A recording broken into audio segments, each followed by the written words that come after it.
tonight, go over absentee ballots with my friend and town clerk, Jan Giegler. Hi, this is Jan Giegler. Prior to my service as town clerk, I served in the state legislature for 14 years. People have lost their lives.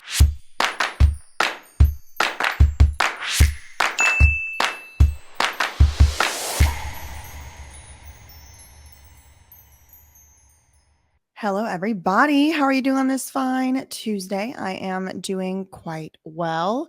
Yesterday's video really took it out of me. I worked all day on that video. It was a lot. It was a lot of cognitive processing. If you did not hear, yesterday was Bam Margera's court date for that temporary restraining order. I did make a YouTube short about it and update everyone, but in case you missed it, I had a friend who did go to the court hearing. No one was apparently there at court, so no one showed up from Bam's side. No one showed up from the Daniel Cardenas side, which I'm pretty sure Daniel Cardenas is the one who tried to privacy strike my video for showing y'all a public document. Thank God YouTube did the right thing. Thank you, YouTube, for denying that strike. Anyway, that's not why you are here today. You are here today to get a little bit of an update on our good friend Jan Giegler, whatever in the hell her name is. And this video has to do with a few conflicts of interest by Miss Giegler. I do want to just go ahead and show y'all a couple things on the Danbury website and on another website before we listen to this recording that I want y'all to hear. We are on the Danbury, Connecticut town clerk website. Jan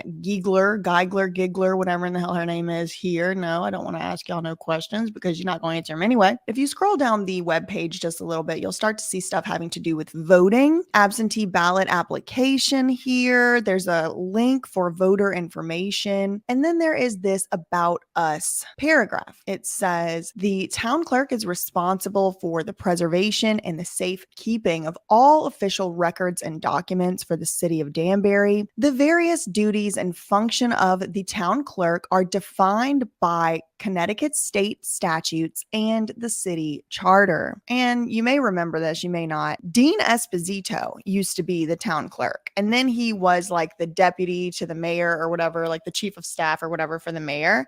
And then after he was that, he was the mayor and is the mayor himself. Now, I will say that there is an election upcoming very soon, and I don't really know anything about that Alves man. If he wants to come on for an interview, we can let everybody in Danbury know what he's about. I maybe can ask him a few questions.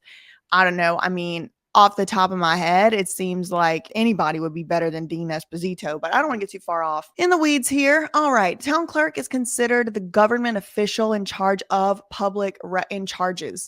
in charges of public records, even though when you ask her for public records, she acts like they don't have them there. Vital statistics, and plays a key role in the election process. Keep this part in mind, y'all. It's going to be important real soon. As the registrar of vital statistics, the town clerk has oversight of all births, marriages, and deaths which occur and are recorded in the city.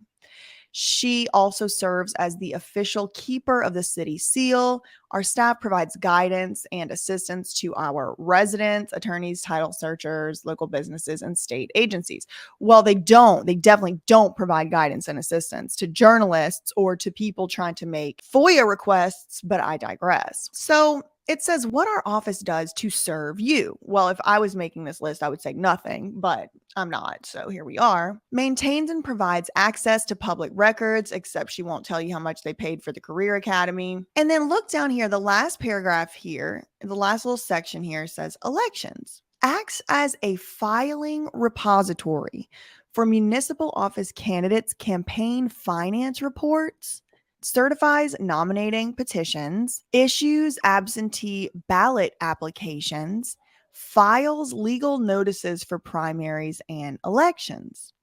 So that was the Danbury, Connecticut town clerk webpage on the Danbury website. There is another website here that I want to draw your attention to, the Connecticut Town Clerks Association. And it says the town clerk has many responsibilities in administering elections. Among these are absentee ballots, nominating petitions, candidate certifications, justice of the peace, campaign financing, publication of election notices, and the preparation and verification of various election reports. Okay, so I gotta be honest with y'all, I'm really not an election law specialist. I'm really not an expert on elections or election law, anything like that.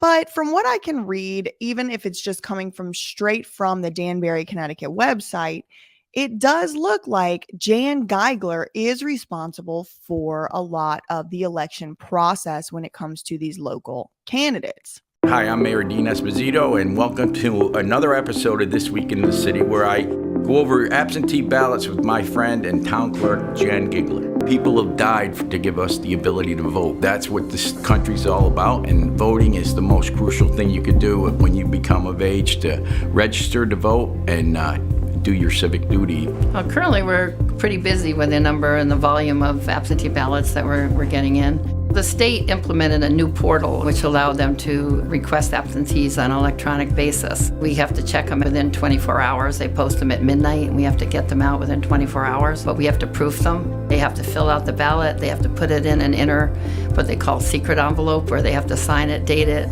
put the ballot inside that envelope, and then put it in the outer envelope and drop it off to us. If you don't do that process and there's no inner envelope, then the ballots get disqualified when they count on election day, the absentee ballots. We are requesting people use the mailbox outside of City Hall. It's a voter box to drop them off.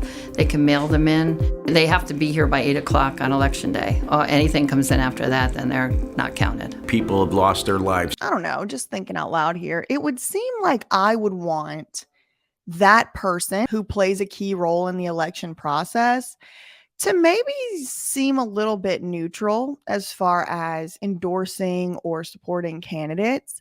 Now, I want to balance this out with the idea that I do strongly support free speech, and in particular, I think it should be okay for someone, even an elected official, even someone in charge of counting ballots. I think it should be okay and acceptable and normalized for them to tell other people who they are voting for. There's no problem with that coming from me. But I want to play a recording for y'all, and in my opinion, Jan Giegler is taking it even one step further than just simply telling people who she would vote for. Let me pull that up for y'all right now. So now I'm going to play that recording for y'all. I did receive this from someone who obviously lives in Danbury. So let's listen to that. Sunday, 2:30 p.m. Hi, this is Jan Giegler. Prior to my service as town clerk, I served in the state legislature for 14 years. I know what it takes to be an effective leader, and that is why I'm asking you to vote for Rachel Selesky for state representative on the 138th district. With 5 years' experience on the Board of Education, Rachel has the experience and values we can trust to put our concerns first. This Tuesday, please vote Rachel Selesky for state representative. Paid for by Rachel for Danbury, Romolo Treasurer. Approved by Rachel Selesky, 203-744-9171. So we have the Danbury town clerk, who also happens to be a former state representative herself, calling around to people in Danbury, telling them who to vote for, and using not only her title as town clerk, but also her title as a former state representative herself in order to, in my opinion, persuade people to vote how she wants them to vote. Now, in and of itself, I definitely don't think that's illegal, and I don't even necessarily think there's anything wrong with it. The issue arises for me in the form of a conflict of interest, because here she is, on the one hand, playing a key role in the election process. Well, currently, we're pretty busy with the number and the volume of absentee ballots that we're getting in. We have to check them within 24 hours, but we have to proof them. If you don't do that process and there's no inner envelope, then the ballots get disqualified. They have to be here by 8 o'clock on election day. Anything comes in after that, then they're not counted. Acting in all of these official ways, doing all these things as town clerk having to do with elections, you know, being in charge of the absentee ballots, for example.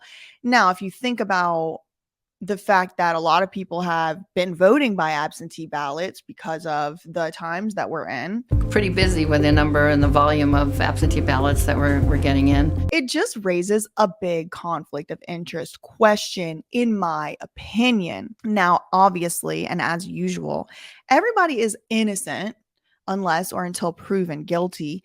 but it just reeks of a conflict of interest in the good old boys club, the good old boys town that they obviously want to be running over there. I did want to show y'all one other thing with this Rachel Chalesky person, because she has a lot to do with the Danbury Career Academy, which I am still investigating. So Jan Giegler was the state representative for Danbury's 138th district. Let's see, she has 9 posts on Instagram. Okay, so she used to be the Board of Education chairperson. So, okay, so of course she has something to do with the Danbury Career Academy.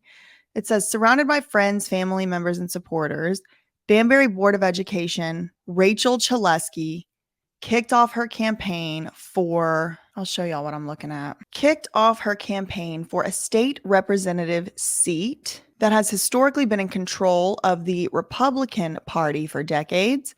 With Donald Trump no longer a factor that led to the high Democratic turnout in 2018-2020, area Republicans believe that Chalesky is the right fit to challenge the incumbent, Kenneth Gucker, who conservatives characterize as hyper-partisan and out of step with the views of his constituents in the historically conservative district.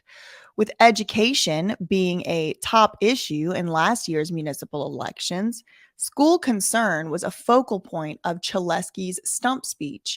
Throughout the event, the Republican challenger did not hesitate in making a stark contrast to her approach to education versus the incumbent, who recently made headlines for suggesting that one of the city's most contaminated properties could be remediated and used for an elementary school.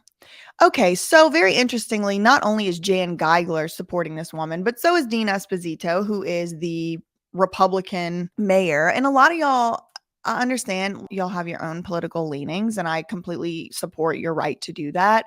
But a lot of y'all are sadly mistaken, because y'all think that just because a certain party is in charge of the politics of a city or a town or a state, that all of a sudden it says something about those people. It don't. Criminals and corrupt people will choose any religion, any political party in order to capitalize and exploit on the followers of that thing and trick you.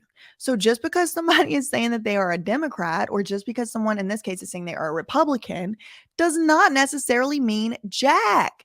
And y'all are smart enough to know that. Y'all are all in the comments talking about that's what you get with a Democrat state. That's what you get with a Democrat run city. No. Look. Who are these people? Every last damn one of them is a Republican. Lion Jan, Republican. Rachel Chalesky, Republican. Dean Esposito, Republican. Former Mayor Joe Cavo, Republican. Everyone is a Republican. Just because somebody is a Republican don't mean nothing. It does not mean anything. Y'all are smarter than this. You know better. And you still doing all this cult talk. Boy, that's because it's a Republican. That's because it's Democrat. No, that's not correct. Just because someone is a Republican or just because someone is not a Democrat doesn't mean anything. It means nothing. They will lie. They will cheat. They will have conflicts. It doesn't matter what their party is. Again, y'all are allowed to think what you want, vote how you want, say what you want. That's honestly one of the main points of my channel. I want to support y'all being able to do what you want. But it's hard for me to sit idly by and watch y'all be so wrong about stuff. Okay, Rachel Chalesky was also there at the Danbury Career Academy groundbreaking ceremony. But also want to take this opportunity to thank the 2 previous board chairs that I worked with before Ralph. One is here today, and that's our new state rep, Rachel Chalesky. I want to thank you for all of your support. These are the people that stepped up and worked together side by side to make sure that we got the funding that we need. Senator, state representatives. And I do want to request, I'm going to try and request from the Department of Education how much they spent on those golden shovels. Let me just recognize that these are not gold, they're copper. Save money all the way around. 3, 2, 1. That was so stupid and ridiculous. 2, 1.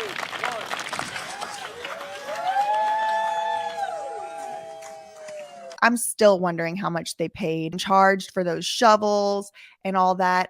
The issue is I'm having a hard time tracking down who is responsible for the budget for the Career Academy, because Jan Giegler and their lawyer Rosemark or whatever in the hell her name is, acted like I don't have the right to know and acted like they didn't have the responsibility under Connecticut law to tell me. It's ridiculous. That's all I really had for today on that. I am going to go through these city council meeting minutes and I'm going to refresh myself on that. I have a lot more research to do, but I wanted to get some type of video out today. I'm going to go ahead, edit this, and I will be back with something a little bit more substantial soon. I'm working through the city council meeting videos of the Danbury Career Academy. In particular, there's one having to do with Mark Boughton, and he was there. I had started on that, but then Sean started facing other issues with NYPD. I found this blind justice story, which I do have to look into. I was going to do that today, but the first court video is over 2 hours long. So I need a little bit more time to work on that. Yeah. Make sure you're following both Long Island Audit and Blind Justice. Both of them have updates coming out way faster than I can put them out. And that's really all I had today on this issue. I have not forgotten about the Rebecca issue. That's another thing I need to research. It's just, oh my God, that video yesterday took me so long. I spent basically my entire day on just that. That's all I really had for today. Make sure you're subscribed, notification on, and all of that. I will be back with another video tomorrow. In the meantime, facts ain't defamation. Love you, mean it, kid. Bye.